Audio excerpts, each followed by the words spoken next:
All right. Well, we're going through the Gospel Sri Ramakrishna. We're on page 177, continuing in the chapter called The Master and Vijay Goswami. And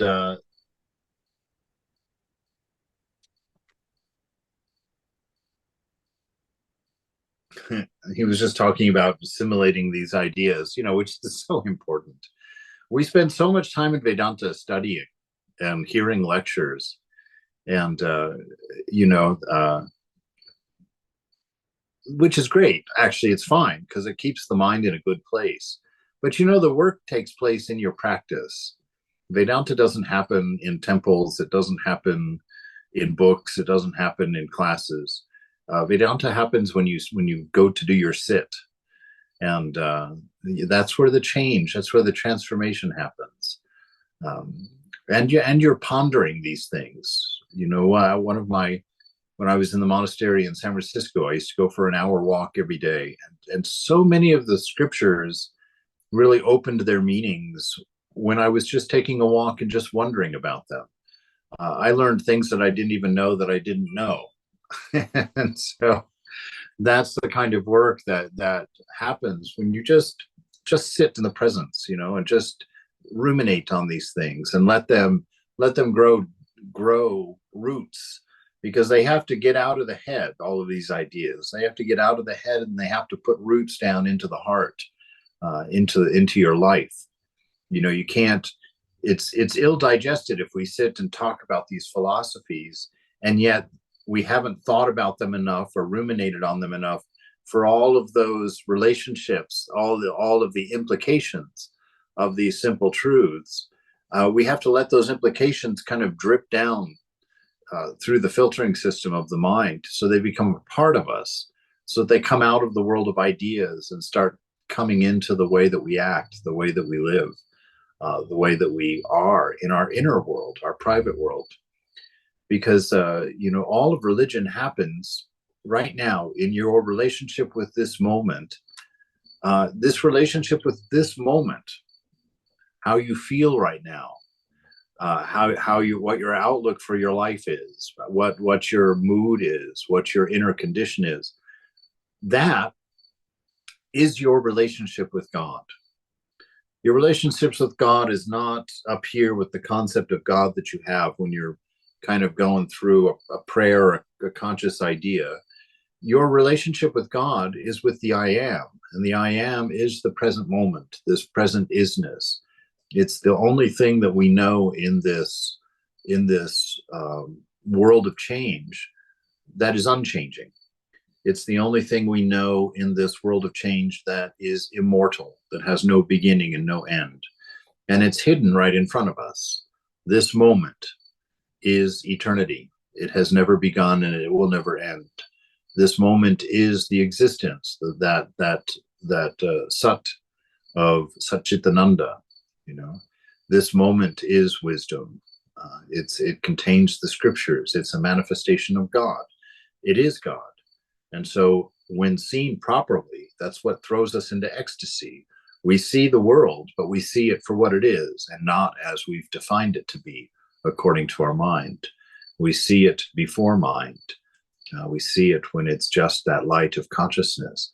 And so your relationship with your moment, your inner world, your experience of your inner world right now is your relationship with God. And so it's very important to constantly be at work, to be checking in on yourself in the moment during the day, to see how the inner world is. Is there peace in there? If you're taking refuge in God alone, there will be peace at the center of yourself. If you are taking refuge in God alone, which means you're not running out to all the different things that we normally run out to for our comfort.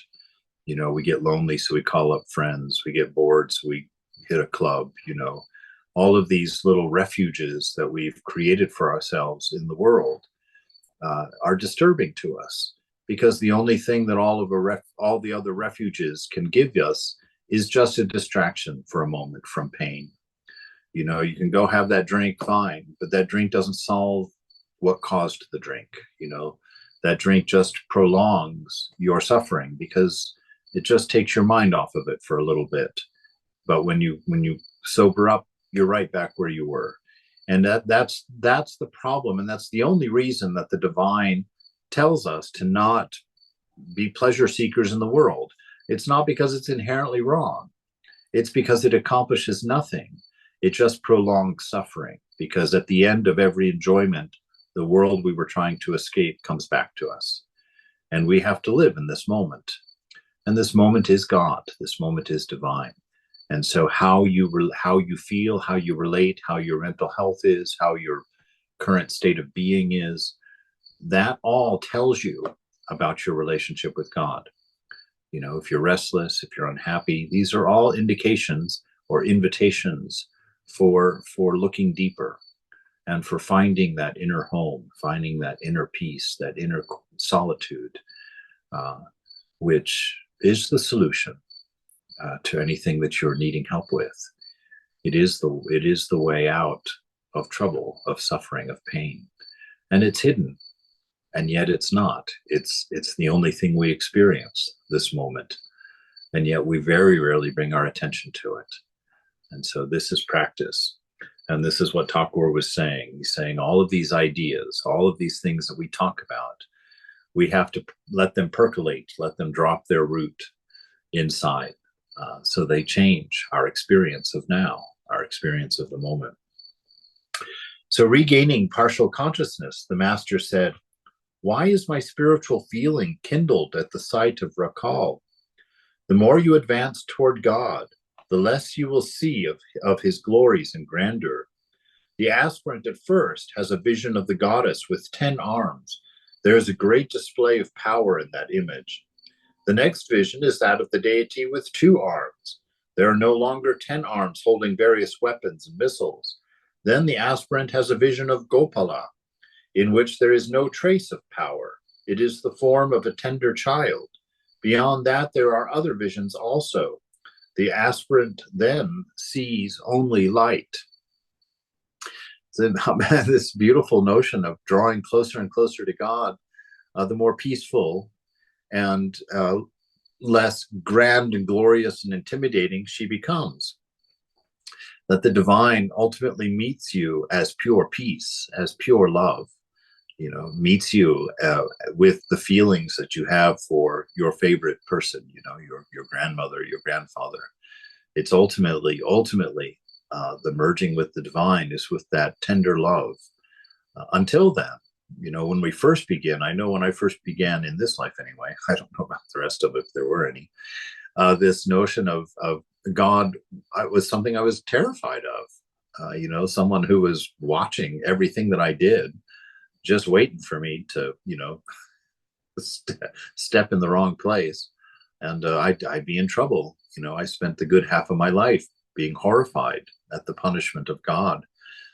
And you know, as we grow, that vision goes away, because it becomes a relationship, a response to, and this is what I'm always trying to talk about, is that our life becomes a response to grace, a response to an unconditioned love.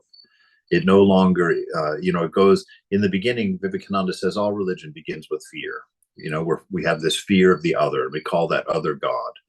And we don't know anything about it, so we paste our parents' faces on there, our mean aunt, whatever, the people who exercised authority in our life. We kind of associate all those things with God.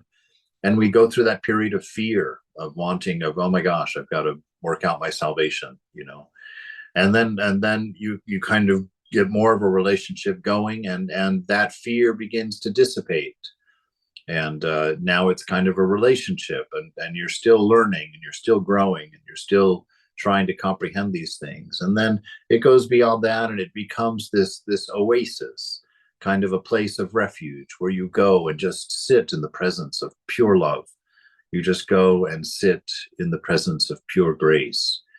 And you open in that space. There's not many words in that space. That space is just opening the heart, and together with the divine, you're being aware of your own awareness. You're being aware of God's ability to simply heal simply by presence, by being that unchanging absolute love, and just inviting that ideal into your innermost self becomes your experience of healing and your experience of growth. And then beyond that, who knows? Thakur talks of light, oceans of consciousness, divine waves of bliss, worlds whirling away into an open infinity. So all of these things are contained here in this moment. It was in this moment that Thakur touched Vivekananda, and Vivekananda saw the temple walls whirl away, and he cried out for his parents. and Ramakrishna, of course, was kind of hurt by that, kind of disappointed in that. Oh, you too, are crying out for your parents. And so he brings them back into reality. So this moment, this coming into God is happening in the now for you. There's no past and future in your practice. There's only the now in your practice. And the relationship with God is not the imaginary one that happens in the mind. It's the one that makes you aware of how you are in the moment. Are you in bliss? Are you content? Because it is God alone that can give you that in the moment. It's God alone. It's only the grace that allows your mind to settle into the moment without a need or a want, a desire, or a shame or an anger or a fear. It's only grace. It's only the ideal that can allow you to relax into this moment with your whole self, with no reservation, with no fear. And so he's talking about this transformation that our ideal goes through as we grow in spiritual life. Reasoning and discrimination vanish after the attainment of God and communion with him in samadhi. How long does a man reason and discriminate? As long as he is conscious of the manifold, as long as he is aware of the universe, of embodied beings, of I and you, he becomes silent when he is truly aware of unity. This was the case with Trilanga Swami. And here it says, he was a noted monk of Benares whom the master once met. The Swami observed a vow of silence. So this notion that we talk about, that he's describing right here, that reason and discernment vanish when the mind silences, when you're finally able to reach that moment where thought ceases, where you realize that the world of thought is actually creating the universe that you're experiencing at this moment. That everything we always talk about, and this is some of the stuff that we have to digest and we have to assimilate into ourselves, that this moment is composed only of thought. All of the senses, all of the objects that your mind is creating for you right now, it's creating them from thought impulses, from nerve impulses. It's creating symbols for all the information that it's getting from, presumably, the senses in the body, right? And so we live in this make-believe world of thought. And when we dive deep, we're trying to dive under the thought, trying to put our awareness before thought, where we are the observer of thought, so that we can get to that place of quiet where we can see the thoughts arise and form and then degrade and disappear and be unaffected by them. And when you step outside of thought like that, all of the things that we're accustomed to disappear. Time is in the mind only. So when you're able to discern the difference between you and mind, you step outside and you see timelessness, because it's the changing of thought, the sequence of thought, that gives the illusion of time. And within that illusion of time, cause and effect disappear. And you find that cause and effect is a part of the mind, that it also is unreal, that in the unchanging moment of that silent mind, that peace that passes understanding, in that space you see that in actuality isness is unchanging, just like the moment. It's always the same. That will always be. And that is the true self. And that's what we're trying to become. That's the problem. There's no vocabulary for that. I was going to say that's what we're trying to become aware of, but it is our awareness only. And so Ramana Maharshi does talk about awareness of awareness. That's what the devotee is. Pure awareness is God. Awareness of awareness is the devotee. And so We try and find that place.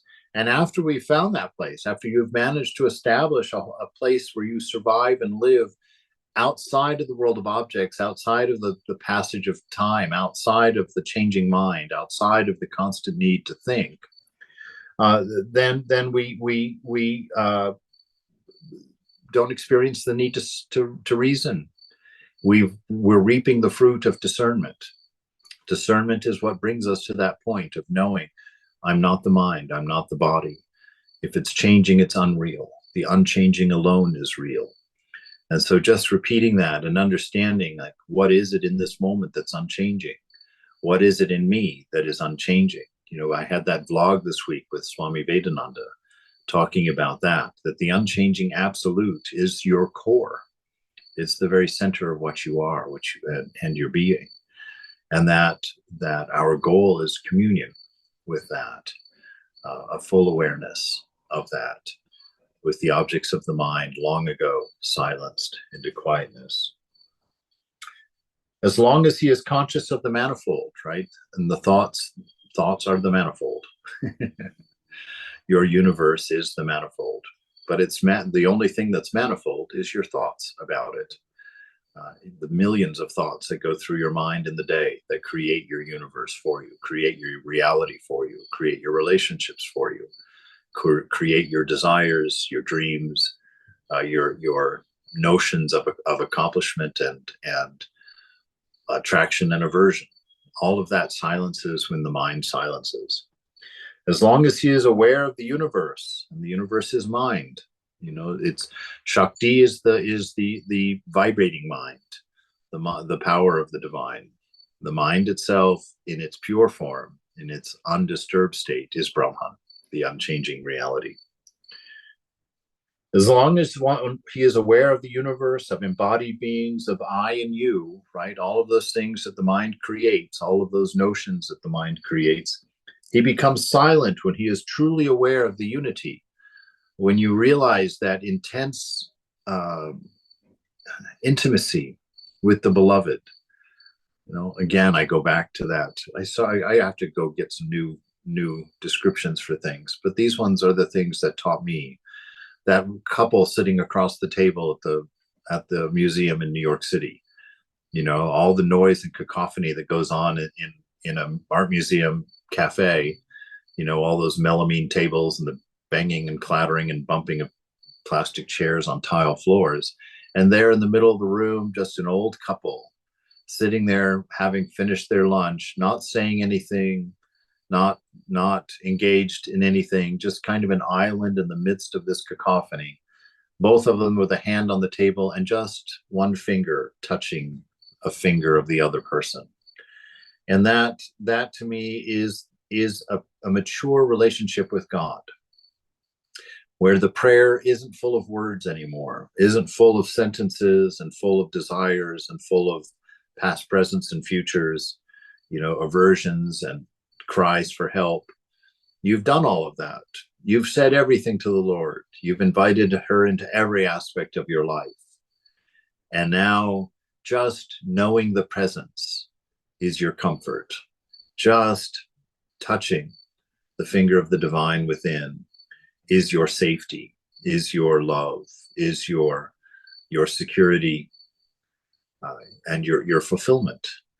And that is what the moment becomes for you. It becomes your refuge from all of the changing of the mind, all of the changing of the emotions and the senses and the whirl of moods and ideas and desires. That the center of yourself, the unchanging presence of pure love, of pure wisdom, that becomes your reality. That becomes the place where you dwell and observe the rest. You observe the cacophony of the cafeteria, the universal cafeteria around you. Have you watched a feast given to the Brahmins? At first, there is a great uproar, but the noise lessens as their stomachs become more and more filled with food. When the last course of curd and sweets is served, one hears only the sound soup, soup, as they scoop up the curd in their hands. There is no other sound. Next is the stage of sleep, samadhi. There is no more uproar. So you can see the progress here of spiritual life actually in just this paragraph, and described as a meal. You know, that they're giving a big bandara or big celebration for all of these Brahmins. And you say, as they're sitting there eating, at first, you know, everybody's talking and passing and grabbing, and the noise. There's no clanging of silverware because everybody's eating with their hands. So that's why you get the sup as people are, supping, doing that amazing miracle of being able to get dal and rice into your mouth with your hands. But as you get full, as you begin to realize the nature of this universe, and you begin to realize this really isn't food, this really, everything is so temporary, it's not lasting, and that you start to go inward. Let's say at this point you stop looking outward for your food and for your sustenance, and you start going inward. And what happens when you come inward? With the curd and sweets are served. When you start going inward, you start finding the sweets. You start finding the sweet curd within. You start finding that all of the things that you've assigned to the objects of your mental universe are actually sourced from within you. That the pleasure you got, the little modicum of pleasure that you got from all of your senses in the world, were actually just small microsecond realizations or of the bliss that was within you. Right? We talked about that it's not the fulfilling of your desires that gives you the bliss. You associate it with that, but that's not what happens. What happens is when you fulfill a desire, for a moment you have no desire. And for that brief moment, you become aware of the bliss within because of the lack of distraction by desire. But it's so quick that the mind comes up with the next desire that all of that joy lasts just in microsecond bursts. And everything that's drawing you into the world is just a microsecond burst of a realization of what is within you always, when the mind is not distracted, when you're not pulled in to the gyrating washing machine of the mind, and have stayed quiet and stayed aware of this inner being. So when this last course of curds and sweets is served, one hears only the sound of sup sup as they scoop up the curd in their hands, and there is no other sound. Next, the stage of sleep, the stage of rest, the stage of withdrawal from the senses, going into that turiya state. But what makes it different in this case is the sleep state is extreme tamas, so there's still deep attachment in there that will drag you back to the waking world. But with samadhi, there is no, it's not, this is a sattvic state. Well, the state is beyond sattva even, but it's sattva that brings you there. And that sattva is harmony, perfect balance. It's your universe has reached its perfect balance, right? And that perfect balance is that unchanging self, that inner stillness. There is no more uproar. To M and Prankrishna, many people talk of Brahmajnana, but their minds are always preoccupied with lower things: house, buildings, money, name, sense pleasures. As long as you stand at the foot of the monument, so long do you see horses, carriages, Englishmen, and Englishwomen. But when you climb to its top and you behold the sky and the ocean stretching to infinity, then you do not enjoy buildings, carriages, horses, or men. They look like ants, right? So this is taking our awareness higher. It's when we begin to see God in ourselves that we begin to see God in others, and all of the differences that caused all of the tensions and all of the misunderstandings and all of the fear begin to disappear. We're no longer interested in those stories. We're no longer interested in that drama. We look and we see the character for who they are. We're no longer seeing the story of the movie. We're seeing the colors of the film and seeing it as a reflection of light and understanding its true nature. And we're enjoying the beauty of the actual unchanging, which is the screen behind that movie. We become aware of that. And its nature, of course, in the movie, it's just a screen, but the nature of it in our awareness is Satchitananda. It's not just a dull screen. It's actually pure love in its mature form. So there's no movement, no change necessary. Pure wisdom in its mature form, where there's no more calculation, no more learning, no more figuring it out, no more decoding. And it's the isness of being that we finally become fully aware of presence. We get lost in that beauty of being. And these things come to the forefront, and we see the infinity spread out around us. And we're no longer interested in the particulars. We no longer care about the stories and the dramas, because we see that they're just stories and dramas, that they aren't real. They're characters in a dream. All such things as attachment to the world and enthusiasm for woman and gold, lust and greed, disappear after the attainment of the knowledge of Brahman. All of that attachment. So those thoughts will rise up in your mind, and with disinterest, you just watch them go through their normal cycle. Arise, manifest, decay, disappear. Arise, manifest, decay, disappear. Round and round as the little carousel of horses goes through your mind, presenting themselves to you. In your pure detachment, none of them pulls you in. None of them is about you. None of them involves you. None of them can have any effect on you at all in this state of detachment. You are in bliss, in peace, seeing the nature of God dance before you, and that's how you understand it. No story, just the glory of the divine, just the wonder of God before you. Then comes the cessation of all passions. When the log burns, it makes a crackling noise and one sees the flame.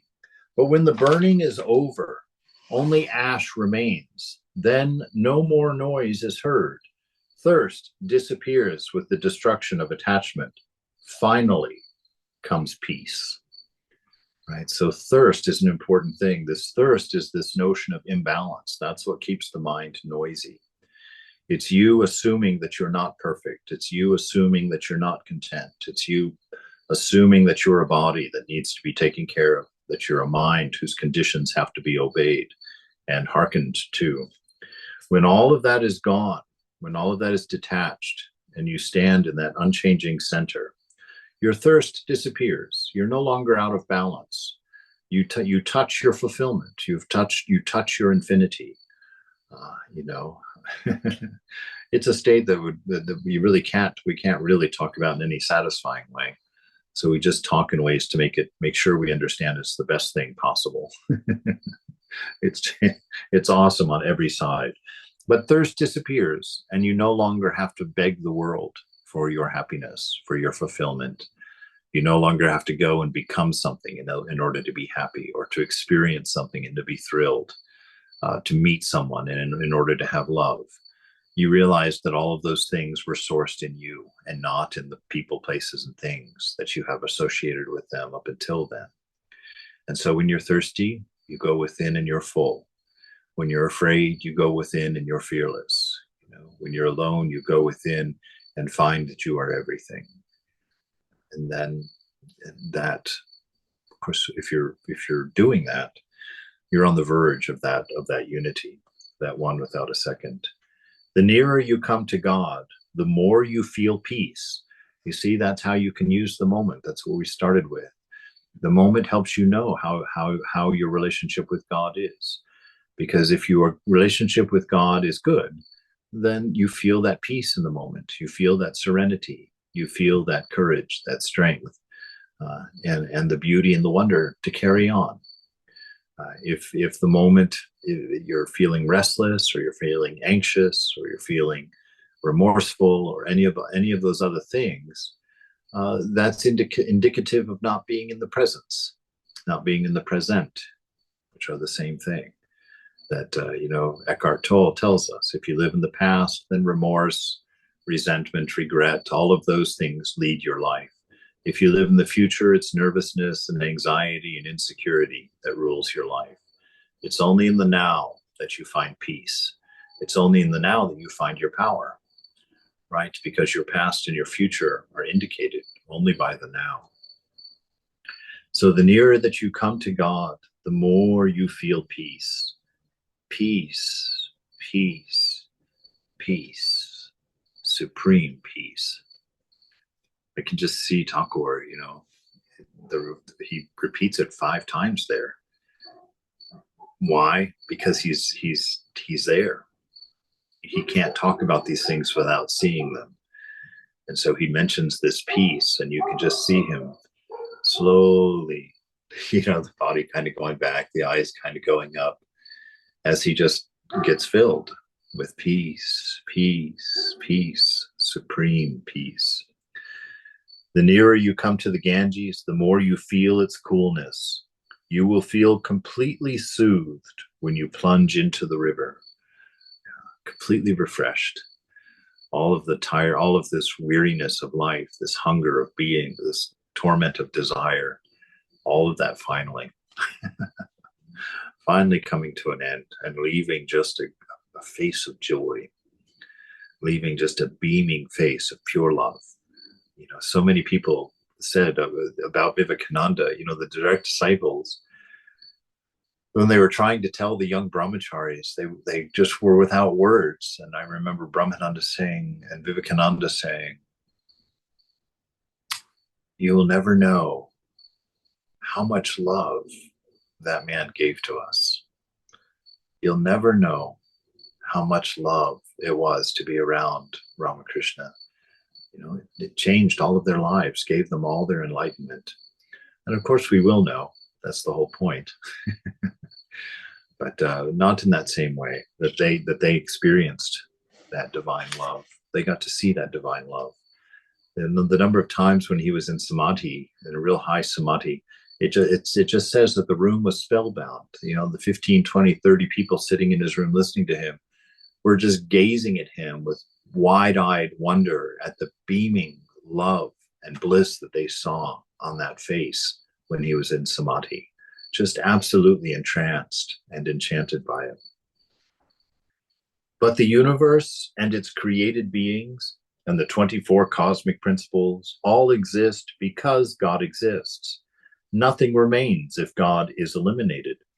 The number increases if you put many zeros after the figure 1, but the zeros don't have any value if that 1 is not there. Yeah. So God is the tent post for the circus tent of the world. He's that center post, that holds the whole thing up, the first thing they put up before they can strike the rest of the tent. And the reason for that is because God is the unchanging absolute around which a relative world can exist. If you don't have that initial unchanging absolute, there is nothing in the relative world from which you can measure, because everything is constantly changing. It's the trouble with trying to figure out the here and now, right? We've talked about that. The here and now just shows you our level of delusion. We think we know what we're saying when we say here and now, but you have no idea what you're saying when you say here and now. Where is here? You can say, oh, it's right here in this room, but this room's on a planet that's spinning, at 180,000 miles a minute or something? I don't know how big. And that spin then is spinning around a sun, and that sun is spinning around a black hole, and that whole galaxy is thrusting out into the unknown at some ungodly speed. So where is here? You will never know where here is. You're never in the same place for even half a breath. So we will never know here. And the now, how the best description of the now that I've seen was someone gave some cotton candy to a raccoon. So the raccoon has this little ball of cotton candy, and he runs over to wash it, because raccoons wash food before they eat it. And it is hilarious. He puts it in there. Of course, it disappears. It completely dissolves. And the raccoon is so confused. Like, well, what happened to that delectability, that delectable I was about to enjoy? And that's how this moment is. That's how this now is. When we try and see the now with the ideas of past and future, you can't. If you have the ideas of past and future, you can't come to the now. It will disappear in the water of past and future. You'll be like, the future comes, and before it becomes the now, it's already the past. And you'll be there, the raccoon with empty hands. Like, well, where's the now? So you see this here and now, we don't know what that means. We take comfort in the delusion of knowing what that means. And see, that's the trouble. That's why we can't see these things, why we can't hold on to our cotton candy. And so let go of these ideas, let go of the mind. Start the whole point of the silent mind. Well, that's a bold statement to say, but a point of the silent mind is to allow you to realize what you are when nothing is telling you what you are, including your own thoughts, your own mind, so that in silence you become aware of your isness. There's no statement about it, because when you try and describe yourself from the inside out, there's no words, which is why we always describe ourselves from the outside in, because then we can come up with lots of words. But try telling somebody your experience of being from the inside out, and you'll be like, you know. But you can't say it because it's infinity, because it's beautiful beyond words. The master continued, there are some who come down, as it were, after attaining the knowledge of Brahman, after samadhi, and retain the ego of knowledge or the ego of devotion, just as there are people who, of their own sweet will, stay in the marketplace after the market breaks up. This was the case with sages like Narada. They kept the ego of devotion for the purpose of teaching men. Shankaracharya kept the ego of knowledge for the same purpose. So you see, it takes just like you can't have a pearl without a grain of sand in the oyster. So you can't have a body without a grain of ignorance in order to hold that body, to attach yourself, your sense of being, to that body. And so this impurity of an incarnation is something simple, like an attachment to the love of the devotees or an attachment to the knowledge of God. And so that's why Thakur, when he was up in samadhi, unreachable by anyone, the way he would come down is have somebody would start chanting the name of God in his ear, and that name of God would somehow bring him down. Maybe the idea of a separate, something with a name has a form, and if he's hearing it, it's separate from him. Who knows what the process was? But it brings him down, and then he would always ask for something. Oh, I need a glass of water. You'd always try and attach to a need, to a desire. I need a glass of water. Oh, I need a sweet, something like that. And it would bring him back down into the world of objects, back down into the world of the multitude, the multiplicity. So that's what holds us here. Our ignorance is what maintains this connection between us and the body. It's what makes us think that the dream is real. God cannot be realized if there is the slightest attachment to the things of the world. If there's the slightest relationship that you believe that you have with anything in this world of thought, anything that you're seeing at this moment, if there's an idea that any of it anywhere has anything to do with you as a particular point of reference, you can't be free. You will be subject to it. You'll be subject to all the things that it implicates, your fears, your hungers, your aversions, and whatnot. So God cannot be realized if there is the slightest attachment to the things of the world. A thread cannot pass through the eye of a needle if the tiniest fiber is sticking out. Boy, don't we all know that? And so this is the importance of discernment and practice, right? And after we get going on that discernment and practice, we quickly learn the importance of grace and love, because we begin to realize, wow, I'm stuck. I'm really stuck. I can't get this stuff together. And so that's why Thakur says bhakti for this age is the fastest and most effective path, because that grace will set a fire to the pure love that is your nature within you. And that love is both the path and the goal. And so through bhakti, we find the divine. We find that peace.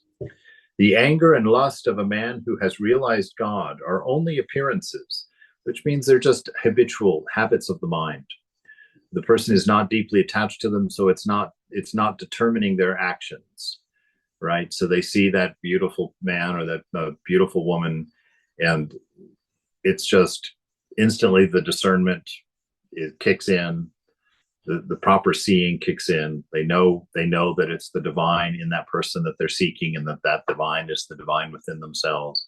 And they keep walking, don't even turn their head, not even at all affected by it. Same thing with anger. All of the vices, they may have a momentary showing as something arises and falls in the mind, but there won't be any identity with it. And it's the identity with your thoughts that makes your thoughts powerful.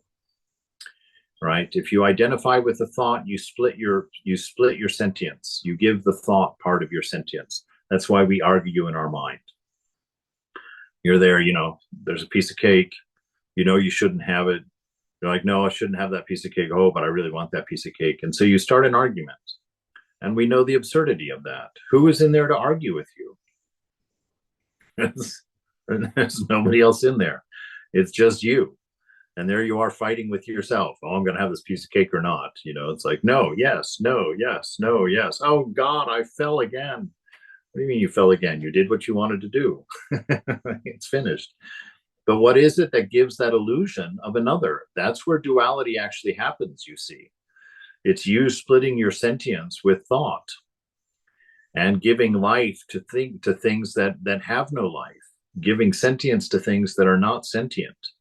And so you create a separate self inside who's listening to your thinker, right? Who's listening to your thinker.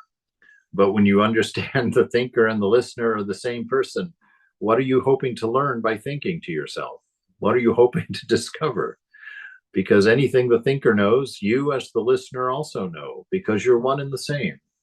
So that's what makes duality. That's what creates a world of multiplicity, is you splitting your sentience by attachment, which is what it means, giving your identity to non-sentient things and creating a world with a multiplicity in it, creating a world of objects, a world of stories. And so when that sentience, when that attachment breaks, when you're not giving your identity or giving your sentience to this world of objects, then they last just as long as the thought lasts. They come and they go. It looks like a string, but a mere puff blows it away. So it's burned up. I remember Ramakrishna, or not Ramakrishna, I remember Swami Prabhutananda, telling me one time, I had made a big mistake in the first year in the monastery. And I thought I was going to get kicked out of the monastery for it. But I went and confessed it to Prabhutananda. And, I was crying so hard because I just thought this was all over for me.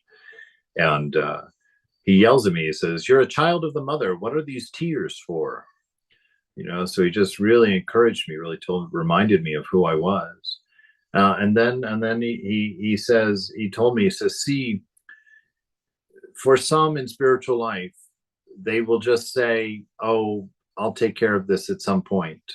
He says, "But you're a monk and you must burn these things out with a sadhana, set them to fire, turn them into ash so that they may look like anger, but it'll be an anger composed of ash, which means with a simple puff, it blows away. It's no longer leaves a mark." So it's through our sadhana that we burn these attachments, through our associating our presence with God. Laying in the sun is how you get a suntan. Sitting in the presence of God is how you get a saint, right? You just sit there in the presence. That's all you have to do. That pure awareness is your own. And the things that you become aware of as being not helpful within you will fix themselves through that awareness, through maintaining that contact, that awareness of awareness within.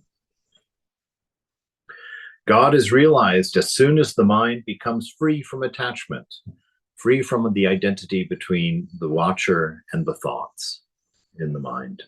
Whatever appears in the pure mind is the voice of God. Ha ha ha. This is a gem right here. So God does not speak through thought, right? So that's how you know it's not a thought. When the pure mind, and pure mind means a mind with no me and mine in it, no attachment, no identity with the contents of mind. that in that place, when you've detached and you're standing in that silent absolute, thinking is not necessary at that point, because now you have the voice to hear the infinite, as it were, or the ear to hear the infinite, as it were, that you have an infinite amount of knowledge that is spontaneously available to you as it is needed. It doesn't have to be referenced and looked up like it does in the mind. It's spontaneously available to you.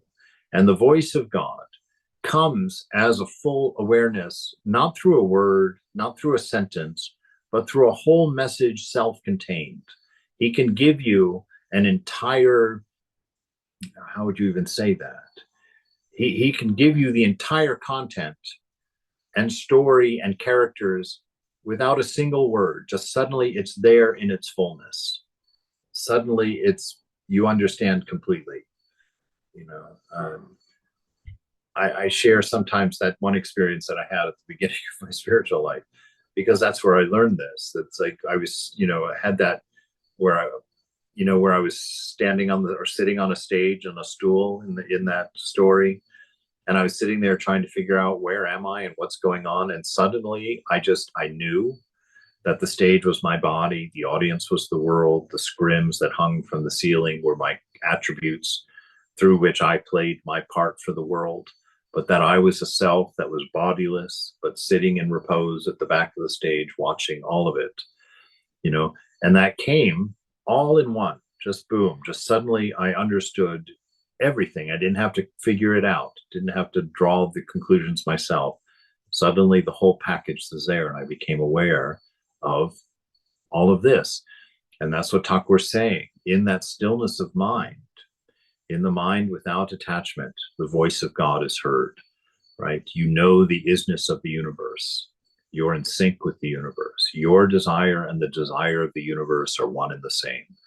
And there is no desire, because as soon as a desire would arise, it would be, right? If you're going to mix the two worlds together for a moment to understand. It's like there is no desire in God, because if there was, it would be. There would be no time for a desire. The isness of God is the universal will. The isness of God is your highest will, your highest self, your true desires, your true everything. Doesn't make sense to talk that way.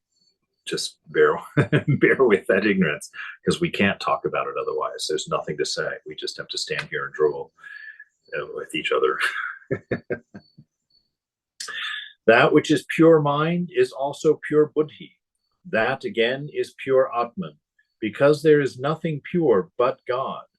But in order to realize God, one must go beyond dharma and adharma, right? One must go beyond attachment to anything, because attachment is what makes us particular. And when we're particular, the coin has two sides. You can't see both sides simultaneously. When you're universal, you can see all of it at once. Nothing has sides. There's no good and there's no evil. There's pure being, pure isness. It's only when you become a particular that you see light and shadow. Only when you become a particular that you see good and evil. When you stay universal, you realize that the universal is a wholeness, is a oneness that is perfect, absolutely unchanging, that it's absolutely harmonious and stable. There's no shifting whatsoever.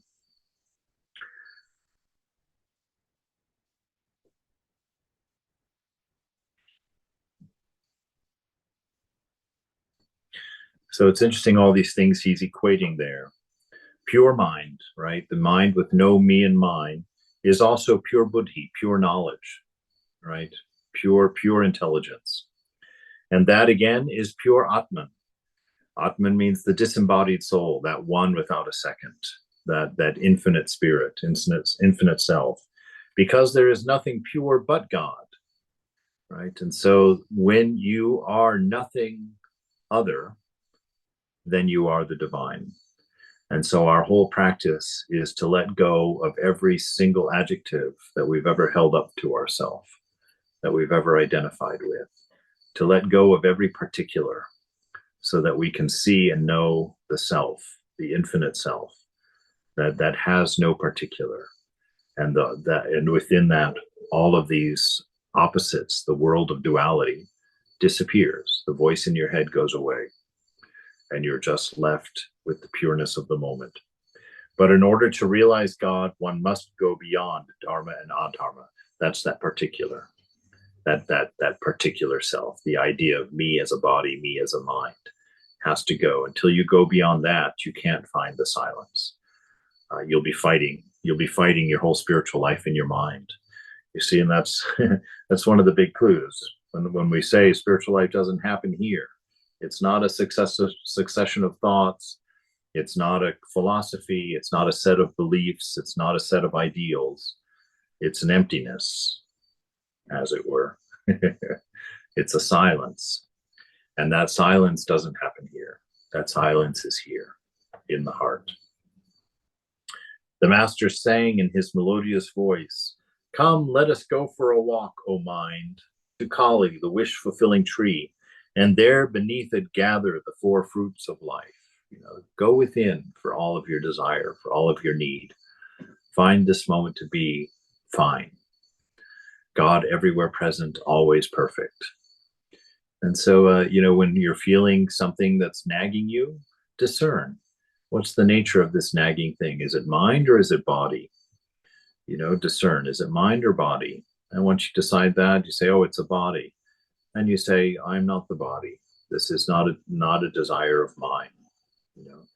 And then you just put your mind on something else and you realize that desire is gone. It's not there anymore. It's distracting the child with a blue ball in order to get the scissors out of his hand. It's like that. And the mind is very good at that, oddly enough. I can remember, it's a hilarious story and one of my biggest shames at the same time. That I could sit and be watching television and my mother could be right there in the kitchen, right next to me, yelling at me to, go out and mow the yard. And I could sit there and not hear her at all. No, didn't hear that at all. It would drive her insane. Of course, it drives all of us insane. But that's the power of the mind. Trigunatito could do that when he went to the dentist in San Francisco.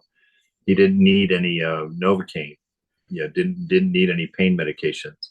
He just needed a moment to withdraw the mind from his mouth. And so he withdrew the mind from the body. And then the dentist went in there and did his work.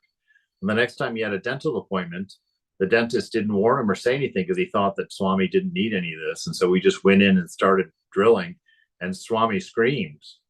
And the dentist said, wait, I thought you didn't need this. And he's like, I don't need it, but you have to tell me so that I can withdraw my mind from the body. And then it's fine. But right now, I'm in here. I'm feeling this. And so you have to let me know, give me time to withdraw the mind. So this is what we're working on doing. Withdrawing the mind means withdrawing your attachment, withdrawing your identity with these things, which gives them their power, gives them their existence. Sri Ramakrishna went out on the southeast veranda of his room and sat down. Pran Krishna and the other devotees accompanied him. Hazra, too, was sitting there. The master said to Pran Krishna with a smile, Hazra is not a man to be trifled with. If one finds the big Dargah here, and that means himself, referring to himself, then Hazra is the smaller Dargah. All laugh at the master's words. A certain gentleman, Navakumar by name, came to the door and stood there. At the sight of the devotees, he immediately left. Oh, egotism incarnate, Sri Ramakrishna remarked. Because that man wanted a one-on-one with Ramakrishna and didn't want to be dealing with all of the other devotees. So his definition of what he wanted superseded even going into the presence of Thakur, And so we have to be careful of that. How many times do we get upset with things going on at the temple and decide, I'm not going there anymore? Or they go into a room, where there's a study going on here. Oh my God, that person's here, I'm leaving.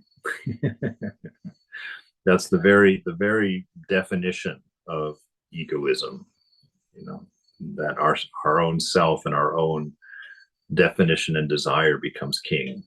above and beyond all of the other benefits. You've offended your friend and they're not talking, and you desperately want to restore your friendship with them, but you can't. Why? Oh, they should apologize to me. They did something they did, and I shouldn't have to. You won't give up your own ego, your own sense of superior, your own sense of business. You won't give it up in order to restore your relationship with your friend. That's egoism. When we hold on to our attachments with a certain pride, refusing to let go of them, when we love our ignorance, you can see that happening in some populations today, where we don't know what we're talking about, and we ain't going to let nobody out there tell us what is. We enjoy our ignorance. We're proud of our ignorance. We're going to stick with our ignorance, come hell or high water. And that is a horrible state to be. You're going to suffer a lot if you've gone that far. If you've even approached going that far, you're already suffering a lot. So don't let this be, our experience of ourselves. All right. All right. So that's a good place to stop, actually, for tonight, because we're going to change the mood here a bit, and he's going to sing some songs for us next week. Anybody have a comment or a question or a demand or a correction?